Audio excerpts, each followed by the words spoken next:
Bon, clairement, vous n'êtes pas prêts pour ces 3 threads d'horreur qui vont suivre.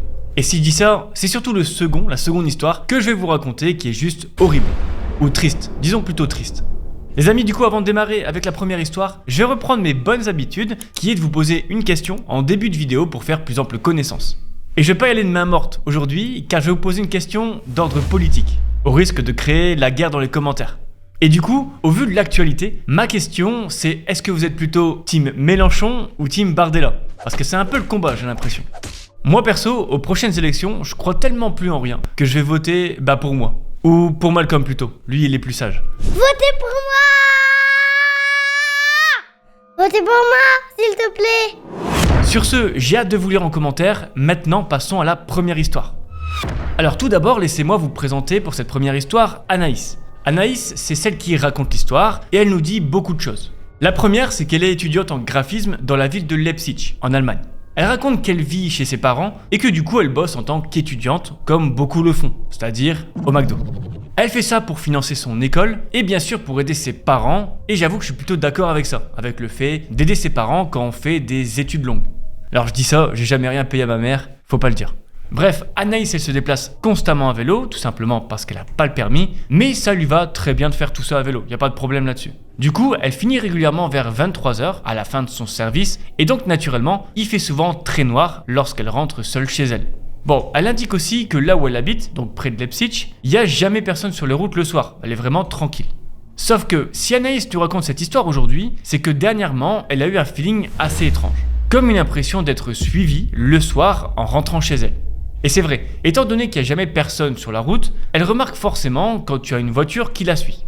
Et pour elle, ces derniers soirs ont été étranges car elle a senti une voiture la suivre de loin. Et vous savez, une voiture ça va plus vite qu'un vélo. Donc normalement une voiture, même si elle roule lentement, finira toujours par dépasser le vélo. Sauf que c'est pas le cas. Anaïs explique donc qu'elle a passé plusieurs soirées à rentrer à vélo de son travail et qu'il y a bel et bien une voiture derrière elle qui roule mais qui ne la dépasse jamais. Alors qu'il y a bien de la place pour doubler, bien évidemment. Et tout ça, ça dure plusieurs minutes. Plusieurs minutes où Anaïs entend une voiture derrière elle rouler sans la dépasser. Anaïs insiste sur le fait que c'est vraiment au bout de longues et interminables minutes que la voiture la dépasse. Mais clairement, il y a un truc étrange.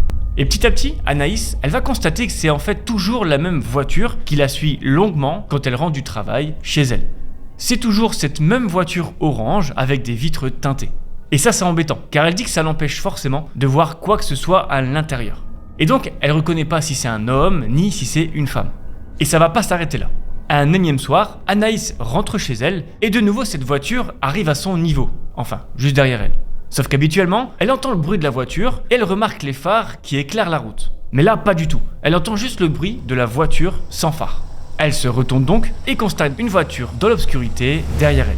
Ayant peur, Anaïs décide de s'arrêter brusquement sur le bas-côté. Ce qui laisse donc passer la voiture, qui au passage va allumer ses phares. Et là, Anaïs explique que ça fait plusieurs fois qu'elle croise cette voiture aux mêmes heures en rentrant de son boulot de chez McDo. Et elle fait l'erreur, et je dis bien elle fait l'erreur, de penser qu'elle se monte la tête depuis le début. Elle se dit que si cette voiture, ou enfin plutôt le conducteur ou la conductrice à l'intérieur lui voulait du mal, eh bien il se serait déjà passé quelque chose depuis tout ce temps. Du coup, même si ça peut nous paraître bizarre, Anaïs ne va plus s'inquiéter de cette voiture en rentrant chez elle. Ça devient un peu comme une habitude en fait pour elle. Sauf que, quelques jours plus tard, alors qu'elle pensait être débarrassée de ce suiveur en voiture, elle roule à vélo en rentrant chez elle et elle remarque qu'elle passe à côté d'une voiture garée sur le bas-côté. Cette voiture, elle est orange et ressemble étrangement à celle qui la suivait ces derniers jours. Et ça prend encore plus de sens dans la tête d'Anaïs, parce que pour elle, cette voiture, elle appartient à quelqu'un qui vit dans une des maisons dans la rue ou aux alentours, et il doit probablement bosser de nuit, et c'est donc normal qu'elle voit toujours cette voiture aux mêmes horaires en rentrant de son service vers 23h. Sauf que quelques kilomètres plus loin, Anaïs arrive bientôt chez elle lorsqu'elle entend un bruit lointain. Vous vous en doutez, Anaïs se retourne et constate une voiture arriver doucement vers elle. Il fait noir et surtout Anaïs est éblouie par les phares donc elle ne voit clairement rien. Les secondes passent et la voiture se positionne derrière. Alors pas de doute pour Anaïs, c'est forcément la voiture orange qui la suit. Anaïs se retourne et fait signe de passer, sauf que la voiture elle bouge pas, elle reste collée à quelques centimètres du vélo d'Anaïs. Assez proche pour lui mettre la pression, vous l'aurez compris. Anaïs n'étant pas très loin de chez elle, elle décide d'accélérer et devinez quoi ? La voiture, elle va ralentir, ce qui laisse Anaïs prendre des dizaines de mètres sur la voiture. Alors, est-ce que c'était une fausse alerte ? Vous allez le découvrir tout de suite. Après quelques secondes de répit, Anaïs est surprise par deux choses. La première, c'est les phares de la voiture de derrière qui se coupent.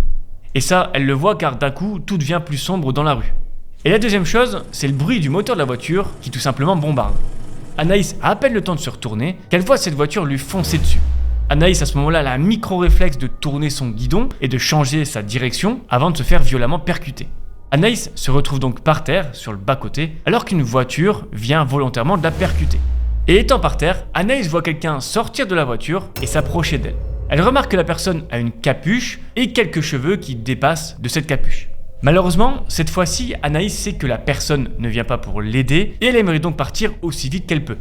Sauf qu'elle vient de se taper une énorme chute de son vélo et clairement elle doit avoir quelque chose de cassé car sur le moment, elle n'arrive pas à bouger.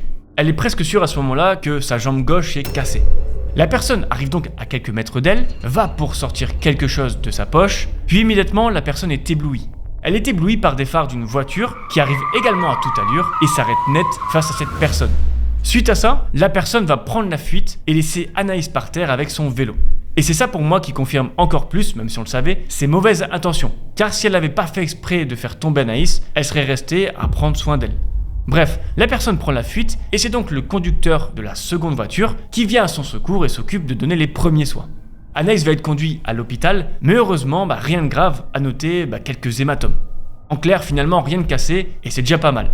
Mais c'est pas tout. Anaïs, le lendemain, elle va décider d'aller porter plainte à la police, car je rappelle quand même que quelqu'un l'a renversé et on sait pas où il aurait pu s'arrêter si la seconde voiture ne passait pas par là.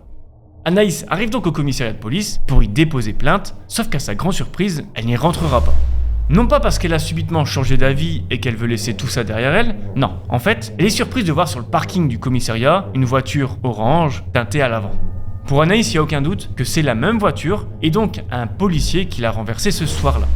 Anaïs explique donc qu'elle a préféré ne pas rentrer dans le commissariat par peur et qu'elle redoute de mettre un visage sur son agresseur. Bon, on juge pas, chacun vit ses traumas comme il le peut, il n'y a pas de problème là-dessus.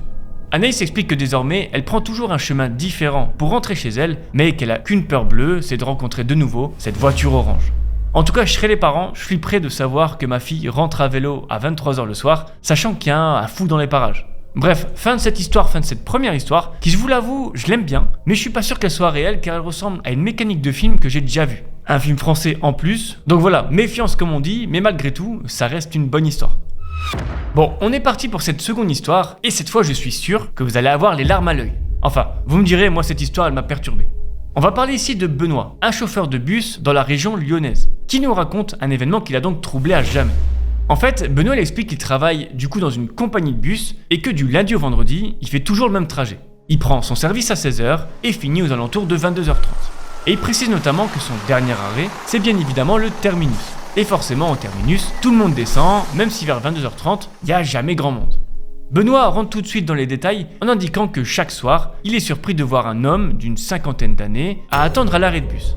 Et la particularité de cet homme, c'est qu'il est toujours posté devant une affiche de bus. Alors vous savez, les encarts de pub sur les arrêts. Et du coup, cette publicité montre notamment une famille heureuse. Et au début, Benoît explique qu'il pensait pas à mal quand il voyait ça, car pour lui, il venait chercher sa fille ou son fils, donc c'était même plutôt mignon. Sauf qu'assez vite, un soir, alors que Benoît range ses affaires, puis fait le tour du bus, il remarque en descendant que cet homme parle tout seul et s'éloigne petit à petit du bus. Donc rien que là, pause. Benoît, il comprend pas trop pourquoi cet homme vient jusqu'au terminus pour attendre à l'arrêt de bus et ensuite repartir seul, j'avoue que c'est un peu étrange. Bon, en tout cas pour Benoît, à ce moment-là, il se dit qu'il préfère voir ça le soir plutôt que des personnes mal intentionnées, et il a pas tort. Sauf que le soir suivant, Benoît arrive de nouveau au terminus pour finir sa tournée et aperçoit donc cet homme à l'arrêt de bus, une fois de plus. Benoît se dépêche alors pour ranger ses affaires et descend afin de comprendre qui est cet homme. Et c'est pas de la curiosité mal placée, c'est vrai qu'à sa place, je me poserais aussi des questions. C'est assez étrange pour le coup qu'un homme vienne au terminus à 22h30 du soir, puis repart sans personne. Bref, Benoît arrive donc vers ce monsieur et il constate de nouveau cet homme qui parle tout seul. Benoît salue donc ce monsieur et lui demande si tout va bien. Et c'est comme ça que ce monsieur va lui dire « Oui, très bien, je viens chercher ma fille comme chaque soir ». Alors Benoît regarde à droite, il regarde à gauche, et tout ce qu'il voit, c'est des personnes qui sont descendues du bus et qui s'en aillent. Il n'y a donc personne qui se dirige vers ce monsieur, et ça devient vraiment bizarre pour Benoît. Benoît dit donc instinctivement qu'il n'y a personne et que peut-être sa fille a pris le bus d'avant, et c'est vrai, c'est assez probable. Sauf que non, ce monsieur explique que si, sa fille elle est juste là, et il pointe alors du doigt à quelques centimètres de lui. Benoît reste bouche bée, surtout quand ce monsieur ricane en disant qu'il ne comprend pas comment Benoît ne peut pas voir sa fille qui est juste là. Benoît, à ce moment-là, il pense devenir fou. Mais vraiment. Mais bon, il se ressaisit et il explique que tout ça, c'est pas normal et que cette personne hallucine peut-être. Après tout, un monsieur d'une cinquantaine, soixantaine d'années dehors, c'est peut-être quelqu'un de drogué ou je ne sais quoi. Et Benoît, je vous le dis tout de suite, c'est quelqu'un de bien. Il explique alors au monsieur que s'il veut, il peut attendre avec sa fille quelques minutes et qu'il aimerait les raccompagner chez eux si ça lui va. Benoît, il dit exprès qu'il peut accompagner lui et sa fille pour ne pas le perturber. Il hallucine probablement, comme on a dit, on sait pas s'il est drogué ou autre, mais je trouve que son move, il est plutôt intelligent à Benoît. Benoît va donc poser ses affaires dans les bureaux, puis il repart accompagné de cet homme qu'il va donc raccompagner chez lui. Et au fur et à mesure qu'il raccompagne ce monsieur, ils vont discuter pour faire plus ample connaissance. Benoît va leur apprendre que ce monsieur s'appelle Joe et qu'il est très fier de sa fille, qui je rappelle, pour lui est juste à côté d'eux. Joe, donc le monsieur, explique également qu'il a une femme sublime à la maison qui a dû leur préparer un superbe repas pour lui et sa fille. Benoît continue alors de l'accompagner jusqu'à arriver à cette fameuse maison, celle de Joe. Et Benoît constate que même s'il est bientôt 23h, il n'aperçoit aucune lumière à l'intérieur. Ce qui est assez étrange car s'il y a sa femme à sa maison, oui, il devrait avoir de la lumière. Joe propose alors à Benoît de rentrer chez lui pour lui présenter sa femme. Benoît il a envie de dire non car l'endroit semble un peu laissé à l'abandon. Et il a l'impression aussi de finalement être tombé dans un guet-apens. Il commence à avoir des doutes. Et franchement, ça peut se comprendre, ça donne pas du tout envie de rentrer dans une maison un peu abandonnée avec une personne à côté qui perd peut-être la boule. Mais malgré tout, il va y aller. Benoît va rentrer dans la maison avec Joe et découvrir que tout est un peu laissé à l'abandon. Il n'y a pas non plus sa femme, comme l'avait dit Joe. Mais étrangement, Benoît ne se sent pas du tout pris au piège, ni quoi que ce soit. Et vous allez comprendre juste après. En rentrant dans le salon, Joe demande à Benoît s'il voudrait pas que sa femme lui prépare une petite tasse de thé, ce à quoi Benoît accepte. Alors faites pas ça en vrai les gars, c'est un peu chelou. Benoît va donc se retrouver seul dans le salon de Joe et il va découvrir quelque chose de terrifiant, ou plutôt, disons tragique. Benoît va découvrir sur les meubles du salon une photo de Joe, un peu plus jeune, avec deux jeunes femmes. Et on imagine bien sa femme et probablement sa fille. Benoît comprend alors qu'il a bel et bien une fille et une femme et que depuis le début, effectivement, il ne ment pas. Sauf que ce qui est vraiment en train de regarder Benoît, c'est pas une simple photo. En fait, en dessous, il y a un écriteau qui va lui faire comprendre tout de suite la vérité. Sur cet écriteau, en dessous de cette photo, il est écrit « Reposez en paix ». Benoît comprend alors que Joe, c'est pas quelqu'un de drogué ou quoi que ce soit. C'est juste un monsieur âgé, qui a vécu un drame familial et que ce drame lui a laissé d'énormes séquelles. Et Benoît réalise que le comportement de Joe est trop routinier, trop ancré pour être simplement une hallucination passagère. En réalité, ce que doit vivre Joe, c'est un trouble dissociatif lié à la perte des deux femmes de sa vie, si on peut dire ça comme ça. Benoît est alors dans le salon et comprend que Joe n'a même pas conscience qu'il est malade ou sous traumatisme. Chaque jour, il répète son rituel comme une horloge, persuadé qu'il va retrouver sa fille à l'arrêt de bus et de rentrer dîner avec elle et sa femme. Ce qui rend ça encore plus glauque et plus triste, c'est que son corps lui-même l'accompagne dans cette désillusion. Il rentre dans une maison abandonnée, dort dans un lit vide, se prépare des repas pour trois, sans jamais voir que personne ne s'assoit à côté ni en face de lui. Benoît, lui, il sait pas quoi faire. Je rappelle qu'il est là dans le salon et qu'il voit Joe arriver avec une tasse de thé. Benoît décide de passer plusieurs minutes avec Joe avant de le laisser tranquillement chez lui. Benoît partira de chez Joe les larmes aux yeux et se promet que chaque soir, il accompagnera cet homme Joe chez lui sain et sauf. Et ce que vous devez savoir à propos de ce qu'a vécu Joe, c'est que lorsqu'une personne subit un choc émotionnel extrême, comme la perte soudaine d'un proche par exemple, le cerveau peut se protéger effectivement en créant une réalité alternative. Joe ne simule pas, il croit sincèrement que sa fille est là à ses côtés chaque soir. Son esprit a effacé probablement l'événement tragique pour lui permettre de survivre. Mais son corps, lui, continue de répéter les habitudes du passé. Et c'est ainsi que se termine cette histoire. Et je dois vous avouer une chose, c'est que celle-ci, c'est moi qui l'ai créée pour vous. Alors rassurez-vous, je récupère beaucoup d'histoires sur des forums comme Reddit, Let's Not Meet, etc. sans savoir si c'est vrai ou non. Mais comme je l'ai déjà dit sur la chaîne, parfois j'aime vous proposer des histoires que je crée de toutes pièces. Alors c'est vraiment une passion pour moi que de créer de petits scénarios quand j'en ai l'inspiration. Et quand c'est le cas, surtout, je vous le dis. Voilà, je suis honnête, quand c'est une histoire inventée, je préfère vous le dire. Parce que pour le coup, on est sûr qu'elle n'est pas vraie. En tout cas, très important, dites-moi ce que vous en avez pensé, en commentaire par exemple, car j'ai eu cette idée d'histoire et ça me tarde d'avoir du coup vos avis. En tout cas, merci à tous ceux et toutes celles qui vont jouer le jeu, même si vous pensez que c'est nul, il n'y a pas de problème, on est là pour ça. Bref, trêve de plaisanterie, on repart sur une troisième histoire tirée de Reddit. Pour cette troisième histoire, je vais le raconter directement comme je l'ai lu. Alors je m'appelle Maxime, je vis depuis toujours dans un petit village auvergnat comptant une centaine d'habitants. Et dans mon village se trouve une très ancienne maison qui depuis mes souvenirs les plus lointains a toujours été abandonnée. Elle se situe dans le centre du village, sur la route principale. Et elle se compose d'un étage plus d'un grenier probablement. Toutes les fenêtres ont été refermées par du béton, la porte d'entrée est barricadée de l'intérieur et à son extrémité, un genre de porte de grange à 2 battants qui, à l'époque, était également barricadée de l'intérieur, mais d'une manière bien plus fragile que la porte d'entrée. En effet, l'un des 2 battants était retenu uniquement par une corde et une planche de bois. Vers l'âge de 12 ans environ, avec mon meilleur ami habitant à seulement 50 mètres de cette fameuse maison, notre curiosité enfantine nous a poussé à forcer le battant de la porte afin de pouvoir pénétrer dans cette maison qui nous intriguait depuis notre tendre enfance. Maintenant que les présentations sont faites et que le contexte est placé et posé, je vais partager avec vous les événements surnaturels que j'ai pu vivre dans cette maison. Nous voici donc en l'an 2012. Mon meilleur ami et moi-même rentrons du collège en bus comme tous les soirs de la semaine, à une différence près. C'est que là, on avait bien l'idée en tête de vouloir explorer ce mystérieux bâtiment. On attend alors que les autres enfants du village rentrent dans leurs maisons respectives, que la rue soit dégagée, puis on a passé environ un petit quart d'heure à débloquer la porte. Mission réussie. On arrive à se faufiler dans la maison, armé d'une lampe torche, et nous commençons notre exploration. Derrière la porte de la grange, nous nous retrouvons dans une grande pièce d'environ 50 mètres carrés, remplie de terre, de poussière et de pièces en bois en tout genre. L'excitation de l'exploration s'empare de nous, mais très vite, il y a un malaise qui s'installe.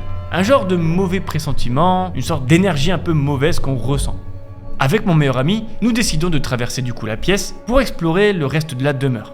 Une fois arrivés dans la deuxième pièce de la maison, là où se trouve la porte d'entrée principale de l'époque, qui était, je le rappelle, tellement bien barricadée que nous n'avons même pas pu l'ouvrir nous-mêmes. On se retrouve du coup dans cette deuxième pièce, face à l'escalier reliant le rez-de-chaussée à l'étage. Lors de la découverte de ce même escalier, un frisson parcourt mon corps. L'escalier en bois était très vieux, très poussiéreux, sans aucune rampe. Et surtout, il était penché un peu sur le côté droit, sur une bonne dizaine de centimètres. Alors je ne saurais pas vous décrire comment, mais cet escalier m'a vraiment donné un mauvais ressenti. Après quelques minutes d'hésitation, nous décidions tout de même de le gravir, accompagné par ces grincements frissonnants. Une fois à l'étage, nous arrivons dans un court couloir donnant sur 2 nouvelles pièces. Le pas fébrile, nous nous engageons dans ce couloir, marchant sur un misérable plancher transpirant d'insécurité, pour nous retrouver du coup dans la prochaine pièce. Cette pièce, elle était composée uniquement d'un gros lit, style ancien lit d'hôpital en acier, et se situant sur notre gauche par rapport à l'entrée de la chambre. Et pour le coup, avec mon meilleur ami, on a essayé de le porter par curiosité, on a essayé de porter le lit, mais on n'a même pas pu tellement il était lourd. Bref, nous nous dirigeons ensuite dans la prochaine pièce, se trouvant au fond du couloir, et finalement c'est celle qui est au-dessus de la pièce par laquelle ils sont rentrés, avec la grande porte. Et cette pièce-ci avait une grande armoire en chêne massif sur notre gauche, et tout au fond à droite, une sorte de coffre en bois qui attirait particulièrement notre attention. Je commence alors à m'approcher de ce coffre, quand tout à coup, grosse frayeur. Le plancher, sous un de mes pieds, céda. Je dégage avec l'aide de mon ami ma cheville, prise dans le plancher. Le sentiment d'insécurité, complété par ce mauvais pressentiment, qui est encore plus présent que lorsque nous étions au rez-de-chaussée, nous fait alors prendre la décision d'arrêter notre exploration ici pour aujourd'hui. Et on se retrouve maintenant quelques semaines plus tard. Avec 2 autres amis de villages voisins, à qui nous avions raconté notre aventure, nous nous sommes remotivés à revenir dans cette maison, mais cette fois-ci équipés de plus de lampes, ainsi que des caméscopes qu'on avait récupérés chez nos parents. Et c'est à ce moment-là que tout a commencé à basculer dans cette satanée maison. En effet, nous sommes rentrés de nouveau par la même porte, par la porte de la grange, et on est arrivé dans la première pièce. On a allumé nos lampes torches respectives et on a démarré nos caméras. Jusqu'ici, tout allait bien. Mais dès lors qu'on a dépassé la porte d'entrée à la deuxième pièce, tous nos appareils électroniques se sont comme brouillés. Les lampes ont clignoté 2-3 fois avant de s'éteindre brutalement. Et les caméras, elles ont complètement grisé avant de s'éteindre à leur tour. Et je tiens à préciser que nous avions mis des piles neuves dans les lampes, ça va de soi, et que les caméras avaient été chargées à 100% juste avant. À ce moment-là, il était du coup impossible de les rallumer, malgré nos multiples tentatives. Et c'est du coup au même moment qu'on a entendu des légers grincements venant de l'étage. On est donc rapidement sortis en courant de la maison, et une fois à l'extérieur, tout s'est rallumé en même temps. Mais malgré ça, les cartes mémoire de nos différentes caméras avaient été mystérieusement vidées, impossible de récupérer la moindre trace, la moindre image. Après plusieurs dizaines de minutes, d'hésitation bien entendu et de frissons, nous avons décidé d'y retourner. Là, les lampes n'ont donné cette fois-ci aucun signe de faiblesse. Nous avons donc pu continuer notre exploration. On n'aurait pas dû. On retourne de nouveau dans la première pièce, puis on se rend dans le rez-de-chaussée et on monte les escaliers. Arrivé à l'étage, mon sang va se glacer. Le lit que mon meilleur ami et moi avions découvert auparavant avait complètement changé de place. Il se trouvait désormais tout au fond, à droite de la chambre, au lieu d'être au milieu à gauche, comme nous l'avions découvert la première fois. Et comme je l'ai dit lors de la première exploration, on a essayé de le porter avec mon meilleur ami. Et ce lit était tellement lourd qu'on n'a même pas réussi à le bouger. Alors comment c'est possible que quelques semaines plus tard, ce lit a complètement changé de place, forcément quelqu'un a dû passer. Ça en était trop. On a donc décidé d'abandonner notre exploration ici. Et est-ce que c'est quelqu'un qui venait ici de temps en temps et que c'est lui qui a bougé le lit? L'hypothèse pour moi, elle n'est pas crédible. Nous avons dû du coup forcer la porte pour rentrer la première fois et elle était fermée depuis un bon nombre d'années. De plus, nous vivons, comme je vous l'ai indiqué tout à l'heure, dans une petite commune dans laquelle on se connaît tous personnellement. Et donc, si quelqu'un était rentré dans cette maison auparavant, on l'aurait su. Les années passèrent et nous n'avons plus jamais osé y retourner. Seulement, à chaque fois que j'allais chez mon meilleur ami, qui je le rappelle habite à 50 mètres de cette maison, lorsque je passais devant, je sentais une mauvaise énergie me parcourir. Et c'est pas fini. On est désormais en 2016. Je prends désormais mon bus à un autre endroit qu'avant et qui m'oblige du coup tous les matins à passer à pied devant cette maison de bonne heure alors qu'il fait généralement nuit. Un matin, en allant donc à mon bus scolaire, étant entre 50 et 100 mètres de la fameuse maison, j'aperçois à la lueur des lampadaires un homme se tenant face à cette maison. Je me suis arrêté car je sentais que quelque chose n'était pas normal. Comme je vous l'ai indiqué précédemment, je connais personnellement tous les habitants du village. Mais cet homme qui se tenait devant moi à une certaine distance, ne me disait vraiment rien. Et c'était assez bizarre parce que il était là, il restait planté là, au milieu de la route, devant la maison, à me fixer sans bouger d'un poil. Je dis une première fois, d'une voix interrogative, « Bonjour », mais aucune réponse, aucune réaction de cet homme. Et je réitère donc mon salut d'une voix plus forte, tout en avançant de quelques pas en sa direction. Et à ce moment-là, il se retourne dans le plus grand des calmes, face à la maison, puis avance. Jusqu'à ce que, et vous allez pas me croire, je le vois très clairement traverser le mur et disparaître. J'étais vraiment effrayé et je comprenais absolument pas ce qui venait de se passer. On entend souvent dire que quand on observe un esprit, il est soi-disant translucide, etc., etc. Or, là, avant de le voir traverser le mur, il me paraissait vraiment physique. Il y avait sur sa peau les reflets des lampadaires, il y avait son ombre sur le sol, tout portait à croire que c'était une personne vivante. Et pourtant, j'aurais aimé que cette histoire s'arrête ici. Malheureusement, j'ai pu vivre un dernier événement en lien avec cette maison l'année d'après. Et pour le coup, c'est la pire histoire que j'ai eue. Toujours en allant prendre mon bus de bon matin, je croisais désormais un chat que je trouvais abordable tous les matins à côté de cette maison. Et ce, pendant environ 2 mois. Je m'étais donc habitué chaque matin à croiser ce petit chat et c'était devenu ma petite dose positive du matin pour me motiver à aller en cours. Je lui faisais quelques caresses avant de lui souhaiter de passer une belle journée. Puis un matin, je me fais la réflexion que je ne l'ai pas croisé cette fois-ci. Ça me changeait de d'habitude, mais sur le coup, j'y ai pas prêté plus attention que cela. 2e jour, toujours pas de chat. 3e, idem. J'ai fini donc par penser que ce chat errant avait été recueilli par quelqu'un dans le village, mais à la fois, j'étais quand même déçu de ne plus croiser son chemin le matin. Un soir, en rentrant des cours, j'aperçois la porte de la grange qui est entrouverte. Et en jetant un œil dans la grange, j'aperçois le chat. Ce même chat. Je précise que je suis quelqu'un d'assez sensible, alors bien que ce chat ne m'appartient pas, j'ai versé quelques petites larmes quand j'ai vu cela. Je le voyais devant moi, mais sans aucune trace de sang, ni rien pouvant laisser penser qu'il a été écrasé ou quelque chose comme ça. Jusque-là, vous dites sûrement, tout comme moi à ce moment, qu'il a certainement dû mourir de faim ou quelque chose du genre. Mais attendez la suite. Le lendemain, je fais face à un horrible spectacle qui reste encore aujourd'hui gravé dans ma mémoire. Le chat était toujours là, mais un énorme trou dans son petit crâne de la taille d'une balle de tennis était clairement visible.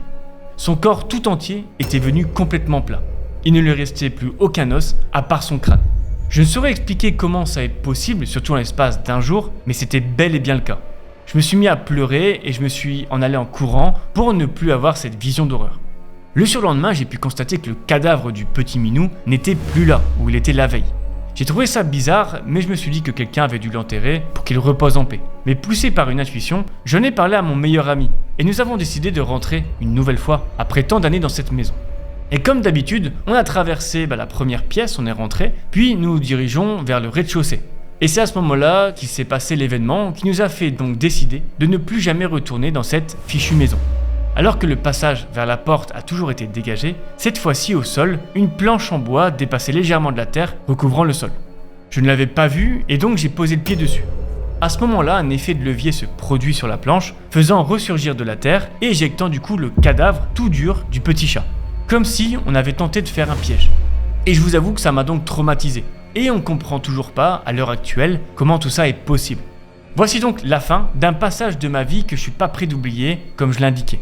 Bon, témoignage un peu particulier sur Reddit, assez paranormal, vraiment axé sur le paranormal, mais bon, je tenais quand même à vous le partager, je trouve que l'histoire elle est bien. Et c'est donc du coup la fin de cette troisième histoire et la fin de cet épisode thread d'horreur. J'espère qu'en tout cas ça vous a plu. Je vous mets un lien juste sur l'écran, juste là, si vous voulez voir d'autres vidéos sur ma chaîne. En tout cas, je vous laisse, abonnez-vous, moi je vais manger. Bisous. Perfect.